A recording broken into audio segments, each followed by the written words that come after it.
Nosso tema de hoje é a cultura audiovisual, particularmente o cinema e a fotografia como instrumentos de preservação da história dos africanos e afrodescendentes, com foco no Brasil, nos Estados Unidos e na África do Sul. Que luz é essa que vem lá do mar? É a Senhora das Candeias, Mãe dos Orixás. Seu AD resplandece na lua cheia. Glória e glória, glória mamãe sereia. Glória e glória, glória mamãe sereia. Inaê por cima do mar prateou, por cima do mar mareou, por cima do mar encandeou. Inaê por cima do mar prateou, por cima do mar mareou, por cima do mar encandeou. Nossa convidada de hoje tem um extenso currículo acadêmico com graduação em filosofia, mestrado em educação, doutorado em antropologia social e pós-doutorado em sociologia com o tema Uma Vida em Arquivos, voltado aos registros dos movimentos antirracistas no Brasil, nos Estados Unidos e na África do Sul. Professora adjunta da Faculdade de Educação da Baixada Fluminense, atua nos programas de pós-graduação em Educação, Cultura e Comunicação da UERJ e no programa de mestrado em Cultura e Territorialidades da Universidade Federal Fluminense. Em 2014, participou das Jornadas Cinematográficas da Mulher Africana de Imagem em Burkina Faso, além de pesquisas no campo audiovisual em Moçambique e na África do Sul. Atualmente está organizando um livro de entrevista com cineastas afro-brasileiros e africanos. Vamos conversar com a professora doutora Janaína Damasceno. Janaína, o que atraiu você para essa área da educação? Primeiro, gostaria de agradecê-los pelo convite, Carlos Alberto, Filó. Para mim é uma honra estar aqui com vocês. E vocês também são dos motivadores, né, desse meu encontro com a imagem, com a educação e com o estudo das relações sociais.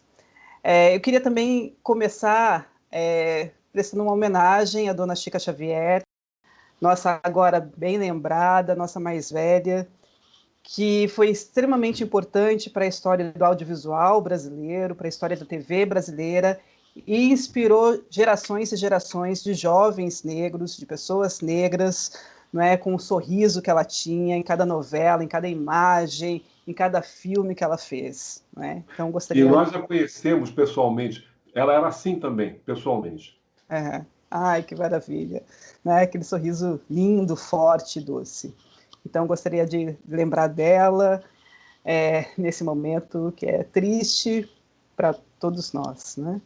Mas que, ao mesmo tempo, a gente sabe que ela se tornou agora nossa mais nova, bem lembrada. E isso também, para a gente, é uma honra e faz parte da nossa ancestralidade. Não é?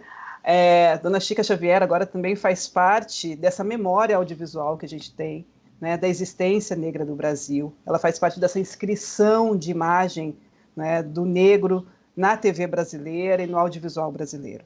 Bom, que momento eu parti para a educação? Você perguntou, é isso? Bom, na verdade, minha trajetória com a educação é bem antiga. Eu fiz, dos anos 80 para os anos 90, eu fiz curso de magistério, fui alfabetizadora, então eu sou uma alfabetizadora ainda, tenho muito orgulho disso. E comecei desde cedo, desde os 15 anos eu sou professora, faz muito tempo que eu sou professora. Mas com a questão das relações sociais, da cultura negra, eu só começo a trabalhar com isso a partir de 2003. Né? Inicialmente em cursinhos pré-vestibulares, voltados para a população negra, na cidade de Campinas, onde eu fiz a minha graduação. E depois, não é, que a gente montou um núcleo de estudos negros na Unicamp, eu comecei a me voltar, então, para os estudos sobre relações raciais. Minha vida na universidade não começa com os estudos sobre nós, né, ou sobre negritude, ou sobre cultura negra. Na verdade, no mundo da filosofia, nos anos 90, quando eu estudei filosofia, era um mundo totalmente branco, e ainda não é, quase que basicamente branco. Então, eu tinha algumas inspirações, como a Sueli Carneiro, que vem da filosofia, a Gislene, que vem da filosofia, mas eu não encontrava na filosofia nenhum espaço para estudar questões raciais, ou cultura negra, ou pensamento negro, ou filosofia negra naquele momento, dos anos 90, né, para os anos 2000. Então, na verdade, eu mudo de campo, começo a estudar cinema. Eu fiz uma graduação, na minha graduação eu fiz uma iniciação científica sobre os livros de cinema do Gilles Deleuze. Me aproximo, então, da obra do Alain Resnais, que é um cineasta francês, estudando em especial Noite Nevoeiro, que é um filme que ele faz sobre campos de concentração. E aí eu me adenso sobre uma leitura e uma bibliografia sobre a questão judaica e o holocausto judaico na Alemanha.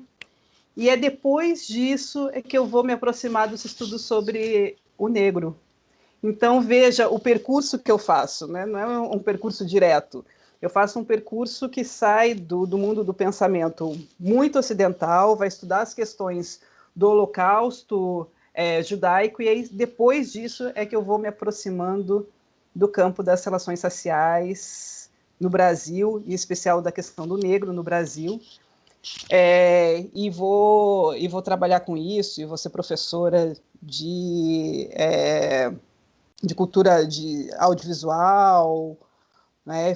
Tive uma produtora durante algum tempo, fui produtora, fui continuista, fiz mostras de cinema negro ainda em 2002, no início dos anos 2000, 2002, 2003, e aí que eu vou me aproximando desse campo. Mas como é que entra nisso a antropologia social? Eu fiz graduação em filosofia, abri uma produtora, trabalhei com cinema durante um tempo, e eu comecei a fazer um filme chamado Elas São Pretas, que era um filme sobre o cotidiano de estudantes negras na Unicamp, que foi um filme que eu nunca terminei, por sinal. Foi um filme que eu comecei e nunca terminei, porque enquanto eu estava fazendo esse filme, a minha produtora foi roubada. E roubaram assim, tudo que a gente tinha, câmera, todos os nossos equipamentos, e roubaram também parte do nosso material, do material que eu tinha gravado com 80 estudantes negras na Unicamp. Então tem uma tragédia no meio da minha trajetória como cineasta, digamos assim. Um desafio. Que acabou se tornando... E aí o que eu fiz? Eu tinha aquele material, tinha entrevistado várias jovens. Isso foi, então, no início dos anos 2000, no momento que a gente está debatendo a questão das cotas, né, nas universidades, e aí eu tinha a intenção de saber como que era o cotidiano, né, das jovens negras na universidade onde eu estudei. E comecei a fazer esse filme que foi maravilhoso, a gente conseguiu reunir 80 estudantes, entrevistar 80 estudantes, acompanhar o cotidiano de algumas delas, né? Foi um filme muito intenso, mas que teve essa marca dessa pequena tragédia no meio. O que foi que eu fiz? Como eu tinha já, né, todo documentarista faz isso, eu já tinha transcrito boa parte das entrevistas com as estudantes, eu aproveitei essas entrevistas e transformei aquilo que seria um documentário, um filme, num projeto de mestrado. Então, é nesse momento que eu vou me aproximando da antropologia. Eu vou para o curso de mestrado em educação, na Unicamp, mas no departamento, numa área que é de antropologia da educação, né? Para tentar entender, já que eu tinha aquele material, né, maravilhoso, para tentar passar. Né? Então, como eu não tinha conseguido fazer um filme, para tentar transformar todo aquele material que eu tinha numa dissertação. E aí eu terminei o mestrado em 2005, eu entrei no mestrado em 2005, terminei em 2007, né, falando justamente sobre isso, sobre quais eram, como as meninas, como as jovens negras se articulavam numa universidade quase que exclusivamente branca, né, de classe média alta e, né, e mediana, né? Embora a pública, a Unicamp é ainda uma das universidades mais elitistas do Brasil, então como a gente se agenciava naquele lugar que nunca foi pensado para nós, né? Então a minha entrada na antropologia se dá assim. Depois eu vou fazer o doutorado, vou para a USP fazer o doutorado, tive a sorte, a honra de ser orientada pelo professor Kabengele Munanga, né, na antropologia da USP. Isso é uma das coisas mais importantes da minha vida. E aí, com ele, eu estudei a trajetória de uma socióloga chamada Virginia Leone Bicudo, que é uma socióloga negra, que na primeira metade dos anos do século XX vai estudar sobre relações raciais, vai fazer uma pesquisa extremamente densa sobre as relações raciais na cidade de São Paulo, e vai mostrar que, né, ao contrário do que a maioria dos sujeitos, dos pensadores, dos intelectuais brasileiros estão falando naquele momento, ela vai dizer assim, olha, existe preconceito de cor, sim, né, no Brasil, a gente consegue ver isso na cidade de São Paulo, e vai mostrar como é que a sociedade, como é que a comunidade negra reagia a esse preconceito. Então, que é um estudo bem bonito da dona Virgínia. Ela foi maravilhosa, maravilhosa. Então, eu tive a chance de me debruçar sobre a trajetória dela, principalmente sobre a trajetória intelectual, né? Às vezes a gente faz pouco esse exercício de ouvir o que as mulheres estão escrevendo, né? É ouvir o que elas escrevem mesmo, gente. Não é só ler, mas ouvir o que elas estão escrevendo. E aí eu tive essa oportunidade sendo guiada pelo professor Kabengele. E daí veio Uma Vida em Arquivos, o seu projeto de pós-doutorado? Sim, sim. O trabalho que eu fiz sobre a Virgínia também teve uma parte de arquivos. Arquivos sempre foi uma coisa que gostei muito, muito mesmo. E aí, no pós-doutorado, eu fiz o pós-doutorado supervisionada pelo professor Walter Silvério, lá na UFSCar, também uma outra pessoa extremamente importante na minha trajetória e na trajetória do movimento negro no Brasil, principalmente nessa questão da disputa e da discussão sobre as cotas, né? E aí o que eu comecei a entender com esse projeto que eu tinha, eu comecei a perceber o seguinte, quando a gente fala em Estados Unidos, a gente tem um imaginário, quando a gente fala sobre a luta negra nos Estados Unidos, a gente tem um imaginário dessa luta. Quando a gente fala sobre a luta negra na África do Sul contra o apartheid, a gente tem o imaginário dessa luta. Quando a gente fala sobre a luta negra no Brasil, esse imaginário não está tão bem construído dentro da nossa comunidade. Tem só alguns focos, algumas coisas esparsas, mas não tem uma continuidade, algo, né, que vem ao longo do tempo. Isso, porque olha... Uma luta que vem desde a escravidão, que passa pelas organizações do século XIX, os clubes, a imprensa negra. É uma coisa extremamente rica que, para algumas pessoas, é só a Frente Negra em 31 em São Paulo, Teatro Experimental do Negro em 45 e o MNU em 78. Isso. Mas eu comecei a perceber algumas coisas, né, nessa minha pesquisa. Uma delas é que o fato de você não ter uma memória visual dessa luta faz com que a gente tenha a impressão que ela não existiu. Então, uma das questões, e isso eu acho que advém dessa ideia da democracia racial também. A democracia racial, ela surgiu, né, para desqualificar a luta negra. O fato da gente não ter uma memória visual da luta negra constituída faz com que a gente ache que essa luta não existe, faz com que a gente pense que essa luta não existiu. Então, quando a gente pensa na África do Sul, a gente tem as imagens, pelo menos todo mundo, né, tem no imaginário as fotos, as imagens do Nelson Mandela. Quando a gente fala nos Estados Unidos, não é? Todo mundo tem pelo menos a imagem do Martin Luther King, ou dos Panteras Negras, ou da Angela Davis. Quais são as imagens... Todos que mostra a discriminação racial, os linchamentos, aquela coisa toda, isso está muito presente para mim. Isso. Mas quais são essas imagens icônicas da luta negra no Brasil? Elas existem, mas a gente não consegue, né? A gente não conseguiu ainda, porque a gente não tem uma comunidade de memória constituída, de fato, a gente não consegue fazer com que essas imagens, né, se tornem amplas, que todo mundo conheça essas imagens. Num mundo que é dominado por imagens, né, porque é isso, a gente vive num mundo que as imagens dominam. Não ter constituída a luta negra no Brasil por imagens faz com que a gente ache que ela não existe. Parece que a luta não existe ou não existiu. Então, por isso é muito importante, por exemplo, um trabalho como o de vocês.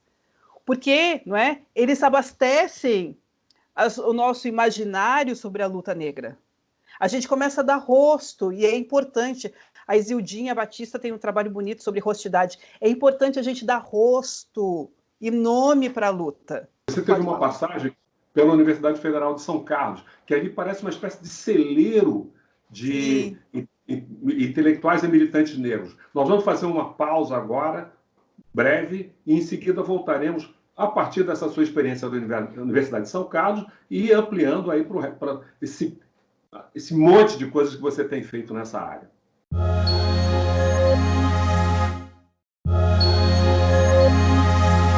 Janaína, você mencionou brevemente uma passagem então, pela Universidade Federal de São Carlos. E aquilo, eu estive lá pelo menos umas 2 vezes, é como uma espécie de celeiro de intelectuais negros, já isso desde décadas que vem sendo. Como é que foi isso, a passagem por lá? Também foi uma das melhores experiências na minha vida. Eu chegava no departamento de Sociologia da UFSCar às 8 horas da manhã e saía às 8 da noite. Todos os dias. Só para te dar um pouco da ideia do que era o ambiente, né? Do que é o ambiente da Sociologia da UFSCar. Porque é isso, você encontra com intelectuais negros, Ana Cristina Juvenal Cruz, Tatiane Rodrigues, a professora Petronília passou por lá, não é? O professor Walter Silvério e o grupo de pesquisas do professor Walter Silvério. E o que foi muito especial para mim nessa experiência foi poder acompanhar os alunos deles, orientando-os dele no grupo de pesquisa. Por quê? Porque você vê a formação de jovens negros para a luta intelectual, porque é uma luta, né? Não é só para o nosso desenvolvimento intelectual, mas para a luta intelectual.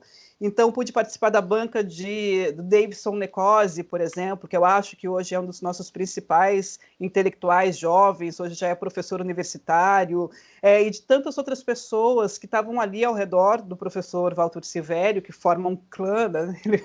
Ele forma um clã ao redor dele, e um clã assim, de discussões muito sérias, e muito densas, porque a formação na UFSCar, a formação desse jovem intelectual negro é uma formação muito densa. Então, o que a gente via, por exemplo, eu acho isso uma coisa forte lá, é que normalmente no mestrado e no doutorado, nos anos que eu tive na UFSCar, você sempre tinha alunos negros passando em primeiro e em segundo lugar, né? Então, para que a gente tenha uma ideia de como eles, desde a graduação, qual é a preocupação que esses professores mais velhos têm na formação dos mais jovens, né?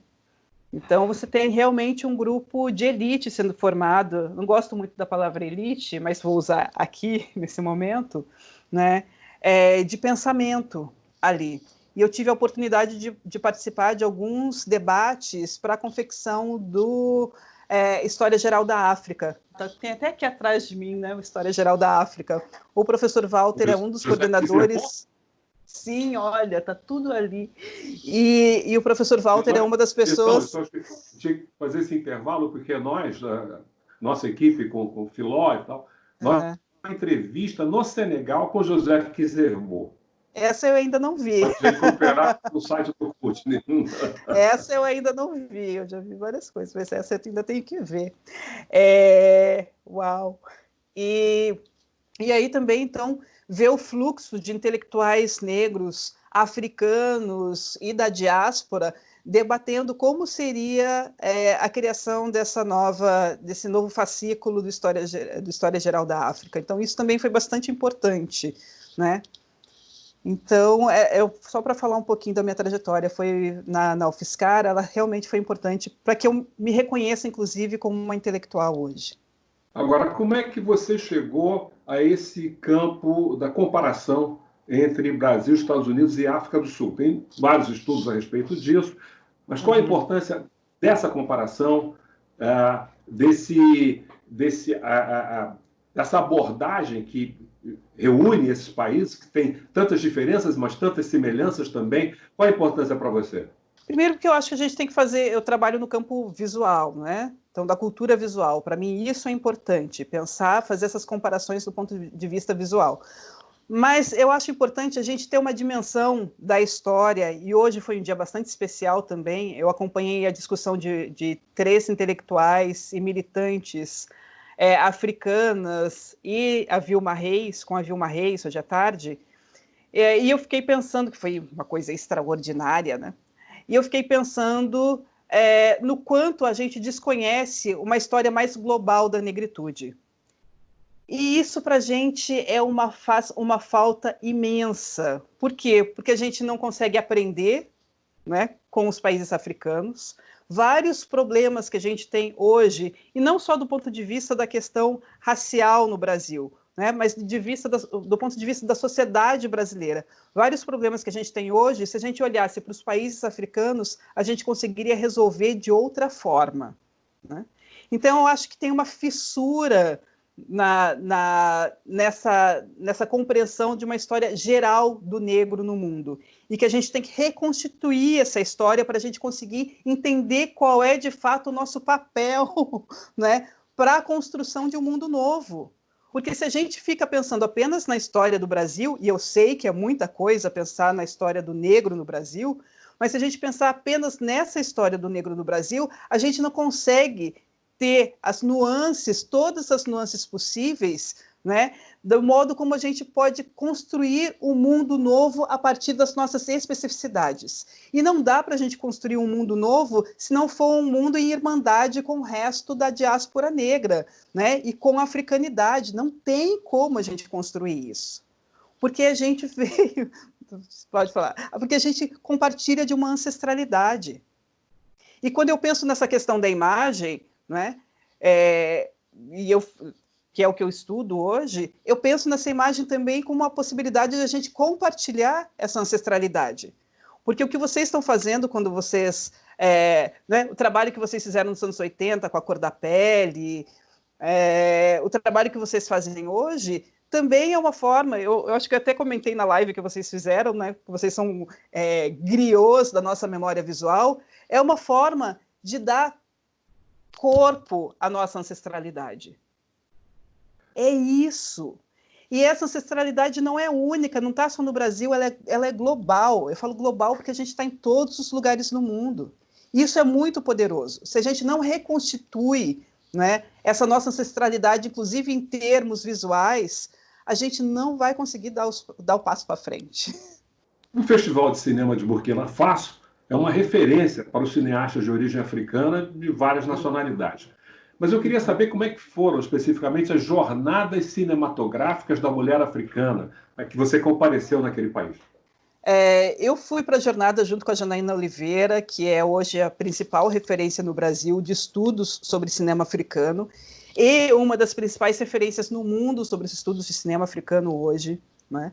E a gente foi junto, então, para essa jornada, eu acho ótimo o nome da jornada, que é a Jornada da Mulher Africana de Imagem. Não é só a mulher africana que faz cinema ou que faz televisão, mas é da mulher africana de imagem.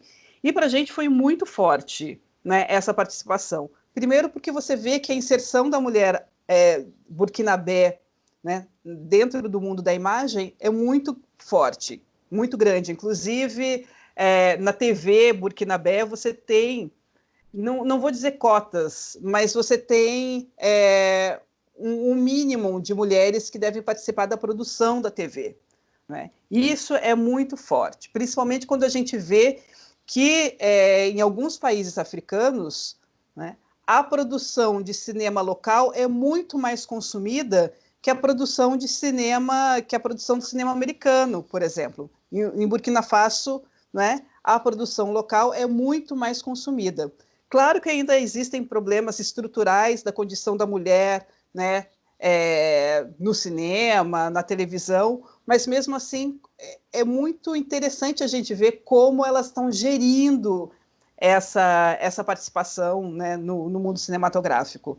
Agora, o que foi fantástico também é poder fazer parte dessa comunidade de mulheres. A gente participou, esse festival ele ocorre a cada 2 anos, e a gente pôde viver o Dia da Mulher em Burkina Faso. O Dia da Mulher, 8 de março, é um feriado em Burkina Faso, um feriado nacional, onde todas as mulheres, todas as famílias, na verdade, festejam esse dia. Então, é um dos dias mais lindos, né? Um dos melhores dias para você chegar, ou para participar, ou para estar em Burkina Faso. Então, os panos, há um pano tradicional que todo ano é printado com o dia 8 de março, todas as pessoas na cidade estão usando o mesmo pano, não é? Estão com as roupas no mesmo pano e compartilham daquele dia, o dia de homenagem às mulheres. Então, também foi bastante forte por isso, assim, porque a gente viveu esse dia de homenagens. Embora a gente saiba que ainda existem problemas estruturais, né, da mulher aqui no Brasil, mas também em Burkina Faso, mas é muito interessante pensar que esse dia foi pensado como um dia de luta da mulher africana.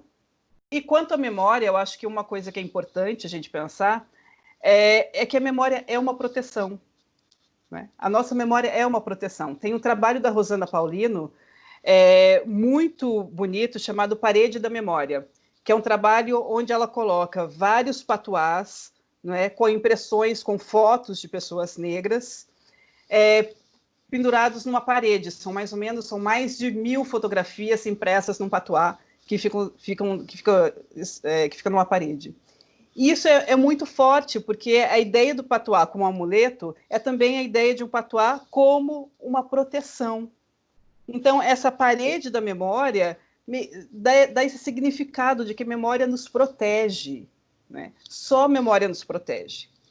E, normalmente, quando a gente vai falar sobre a questão da cultura negra, a gente sempre pensa muito na memória, mas de um ponto de vista da oralidade. A gente sempre reforça a questão da oralidade, e isso é muito importante. Mas a gente esquece que a gente também tem uma memória visual. E que a gente construiu essa memória visual, né? Se nós somos aqueles que fundaram o mundo e a humanidade como a gente conhece, assim que a gente pegou um graveto e desenhou na areia, a gente estava fundando ali a cultura visual. Assim que a gente abriu os olhos e começou a olhar para o mundo, a gente começou a construir a ideia de visualidade. Então, a gente constrói a ideia de visualidade no mundo, né? Então, junto com essa construção, a gente também constrói uma memória visual do mundo. E isso a gente não pode deixar de lado, porque isso nos pertence, né? Nós somos os primeiros a gravar, a fazer fotografias através de máscaras, né? As máscaras são as primeiras fotografias. Não fotografias das pessoas, mas fotografias da alma, fotografia dos espíritos, fotografia, né, uma fotografia comunitária. E hoje a gente tem, né, a gente pode fazer retratos fotográficos. E tudo isso, desde dessa pintura nas paredes, ao desenho no chão, a fotografia que a gente está fazendo hoje, faz parte de uma memória visual negra que a gente criou no mundo, né? A ideia de cultura visual é a gente que cria. Então, isso é muito importante, extremamente importante. A oralidade, né, nos constrói, mas a visualidade também nos constrói. Por isso é tão importante a gente lembrar, ter essas imagens que lembrem a gente quem a gente é e que nos lembre da nossa ancestralidade, porque toda imagem que é feita hoje, um dia vai se tornar uma imagem ancestral. Do ponto de vista de imagem, nós temos visto hoje, pelo menos, um crescimento em volume da presença negra na publicidade, nas revistas de moda, né? Algo que parece bastante importante e que muita gente talvez não consiga nem ver. Eu queria que você fizesse um rápido comentário sobre isso, porque a gente vai ter que encerrar. Eu acho que quem está renovando o cinema e a imagem hoje no Brasil são as mulheres e são as mulheres negras. Quando você vê um filme como Cabela, e assim, tendo o Rio de Janeiro também como centro disso tudo, né? Quando a gente pensa como Cabela, por exemplo, estrutura esses filmes, ou tendo cineastas como a Viviane Ferreira, em São Paulo, Renata Martins, Juliana Vicente, na Bahia, Everlane de Moraes, né? Nós estamos revolucionando o campo das imagens. Eu estou programando com a professora Ana Paula e com a professora Bárbara um novo curso para esse semestre, e a gente conseguiu montar 13 aulas só com filmes de mulheres negras. Sem a gente, o audiovisual brasileiro não vai se renovar nunca. Ele só pode se renovar com a nossa presença. E essa presença já está se firmando nessa área. Janaína, eu quero agradecer muito pela sua participação. Obrigada. Nós teríamos aqui temas para continuar debatendo por horas e horas, mas com certeza teremos uma nova oportunidade de fazer isso. Então eu quero agradecer e dizer que, com certeza, essa sua fala é uma fala que enriquece, especialmente para os jovens, e as possibilidades que esses jovens, e mais especialmente ainda as jovens negras, em relação ao seu futuro dentro desse campo audiovisual. Muito obrigado. Obrigada, eu que agradeço.